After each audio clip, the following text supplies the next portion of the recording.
자, 반갑습니다. 들어가겠습니다. 78페이지 나오게 되는데 앞에서 미리 다 배웠기 때문에 할 거 없습니다. 그냥 놀아도 됩니다. 그냥 제 혼자 놀 테니까 자, 보겠습니다. 맨 처음에 힘은 물체의 모양을 변형시키거나 만약에 힘을 가해가지고 내가 어떤 물체에다가 이렇게 힘을 가했다 하면 뿜풀이 부러지잖아요. 마찬가지로 모양이 변하거나 모양이 변하지 않으면 운동을 한다고요. 그래서 운동 상태를 변화시키는데 운동 방향으로 힘을 가해버리면 속도가 증가하게 되거나 또는 운동 반대로 힘을 가해버리면 속도가 감소하는 형태가 되더라. 이거는 중학교 때 배웠기 때문에 한 번씩 읽어봐도 되는 겁니다. 한 번 더. 운동하는 물체의 운동 방향 또는 빠르기를 변화시키는 원인이 되더라 하는 겁니다. 어떤 물체가 운동하고 있는데 임의의 각으로 힘을 작용해버리면 방향이 바뀌게 되고 같은 방향으로 힘을 작용했을 때는 속도가 증가하게 되고 반대 방향으로 힘을 작용했을 때는 속도가 감소하는 형태가 되더라 하는 겁니다. 그래서 이런 정도는 그냥 읽어봐도 되겠고요. 한 번 더. 여러 힘을 합하여 하나로 나타낼 수도 있고 또는 하나를 분해해내는데 분해는 무조건 직교입니다. 그래서 우리가 XY 좌표로 나눠봤었는데 그러한 정도만 해버리면은 여기서 뭐 더 할 게 없어요. 가겠습니다. 자, 그래서 한 번 더 직교 좌표에 의해서 힘을 분해하는데 한 번만 더 연습해 보겠습니다. 무슨 말이냐 하게 되면은 어떠한 힘이 존재하는데 이 힘이 크기가 존재하게 되고 방향이 존재하는데 크기와 방향을 변화시키지만 않고 마음대로 이동할 수 있습니다. 평형으로. 그래서 그림으로 한번 보겠습니다. 얘가 이렇게 마음대로 이동할 수 있다 하는 겁니다. 그랬을 때 이것을 벡터 분해하게 되면은 이렇게 수직 좌표에 의해서 Y 성분과 X 성분으로 분해할 수 있는데 예를 들어서 이것을 FX라 그러고 이것을 FY라고 그런다면은 예를 들어서 이것을 임의의 각 세타라 할게요. 그렇다면 상식적으로 이젠 S나 C 쓰지 않고 막바로 답을 낼 수 있어야 돼요. FY 하게 되면 그냥 나와야 됩니다.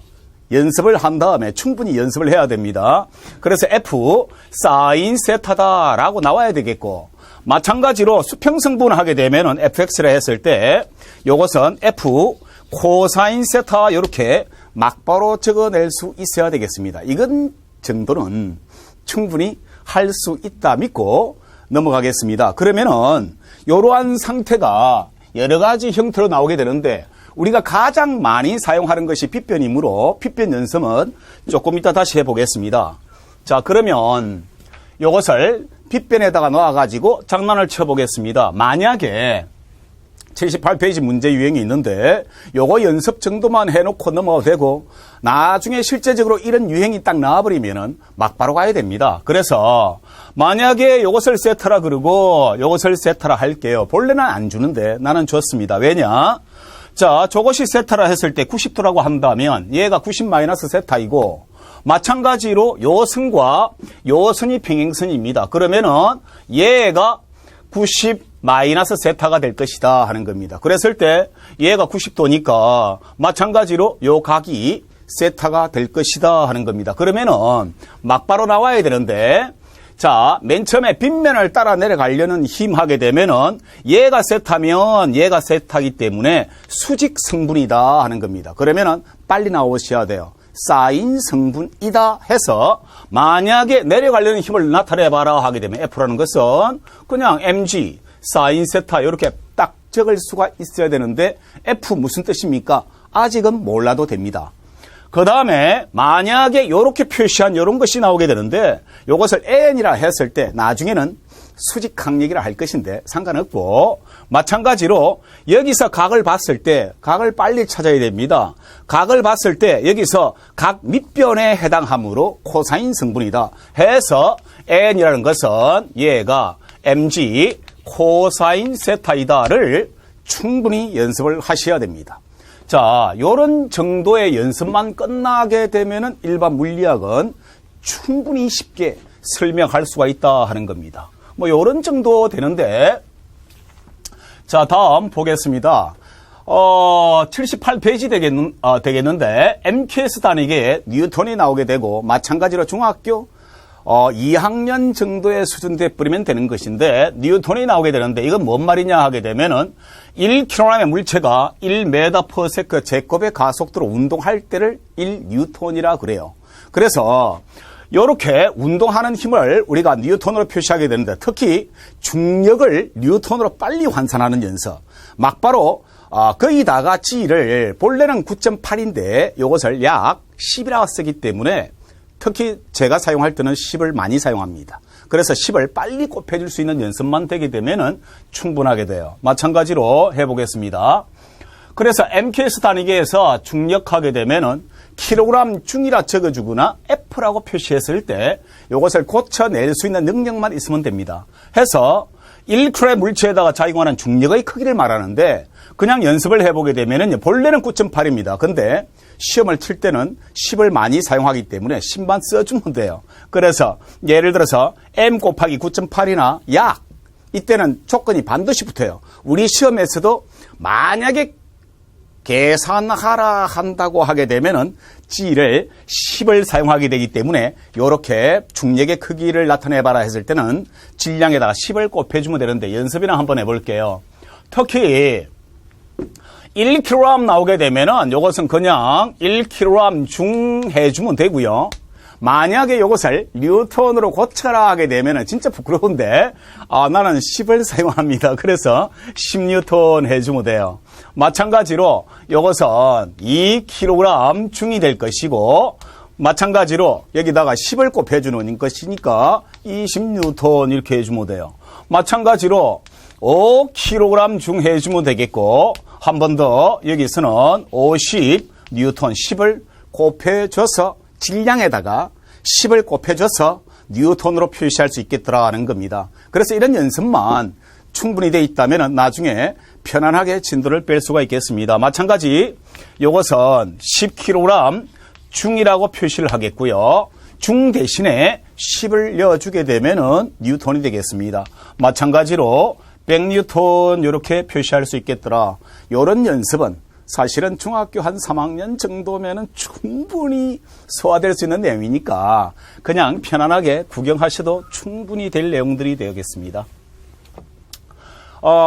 특히 중요한 게 장력인데 장력은 일반 물리학에서도 문제를 외우는 결과가 참 많이 나와요. 그래서 외우지를 않고 여러분들이 유추해내고 계산해낼 수 있는 기초부터 하에까지 쫙 끄집어내놓고 일반에서 장난을 치게 되면은 학문이라는 게 즐겁다는 것을 깨닫게 될 거예요. 진짜로 즐거운 게 뭐라는 걸 보여줄게요. 자, 갑니다.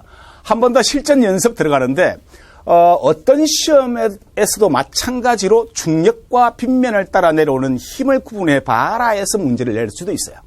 특히 기술 고등고시 물리학의 최고의 어려운 시험이 기술 고등고시 시험인데 거기서도 달라지는 게 있어요. 무슨 말이냐 하게 되면 일단 적어볼게요.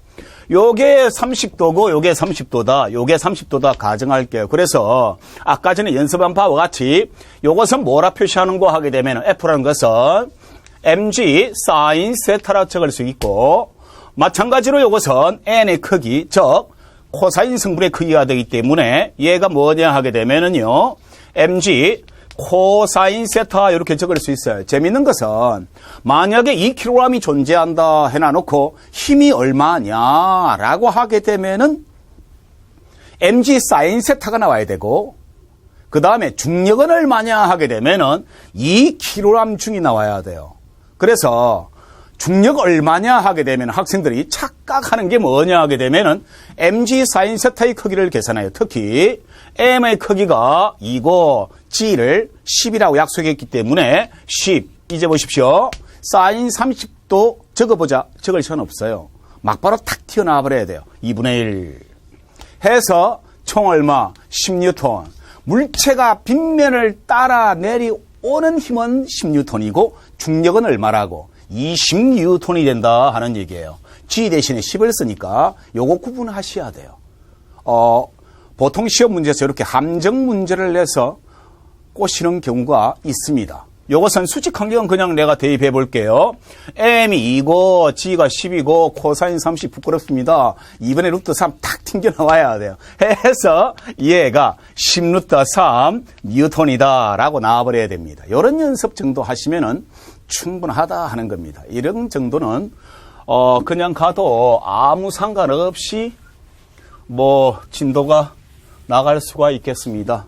자, 요렇게 79페이지 예제까지 설명을 했습니다. 넘어가겠습니다. 80페이지. 자, 80페이지 나오게 되는데 여기서 가장 중요한 역학에서 주목. 역학에서 가장 중요한 것은 R자 힘이 0인가 아닌가를 나타내는 거예요. 그래서 R자 힘이 0인 상황이냐, R자 힘이 0인 상황이 아니냐를 지금부터 나타내는 것인데, R자 힘이 0인 상황일 때 중요한 법칙이 하나가 나와요. 그 법칙을 지금부터 설명하겠습니다. 관성의 법칙이란 것은 그 상태를 유지하려는 성질이에요. 이것은 중학교 때부터 연습해 왔는데 요 그림 정도만 보고 넘어가겠습니다. 그러면은요, 어떤 물체를 놓아버리면은 이 물체가 어떻게 운동하는 거 하게 되면은 요렇게 갑니다. 쫙 가서 요까지만 설명했는데 다시 돌아와요. 왜요? 위치 에너지가 운동으로 바뀌고 운동의 에너지가 위치 에너지로 바뀌어버려요.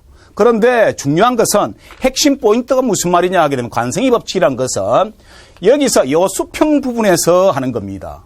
그러면은 이 수평 부분에서 아랫방향으로 중력이 작용하고 윗방향으로는 수직항력이 작용하는데 수직항력은 아직 안 배웠습니다. 다음, 이 물체가 이렇게 운동해 갈 때 운동 방향으로 힘을 작용하지 않게 되면은 이 간격이 항상 일정한 형태로 나타나게 되는데, 쉽게 말해서 아직 안 했지만 R자 힘이 0이다라고 하게 되면은 이것을 ma라고 표시할 수 있고, 가속도가 0이에요. 가속도가 0이라는 것은 정지한 물체는 영원히 정지고 운동하는 물체는 영원히 운동하는데 그 운동이 등속이대라는 정도. 그래서 R자 힘이 0이다라고 하게 되면은 가속도가 0이고, 가속도가 0이라는 얘기는 정지한 물체는 영원히 정지, 운동하는 물체는 계속 그 상태를 유지하는 성질이 나오는데, 그것을 이름해서 그 법칙화해서 관성의 법칙이라 하더라. 여기서는 핵심 R자 힘이 없더라 하는 겁니다. 0이더라 하는 겁니다. 이런 정도 해주시면 돼요.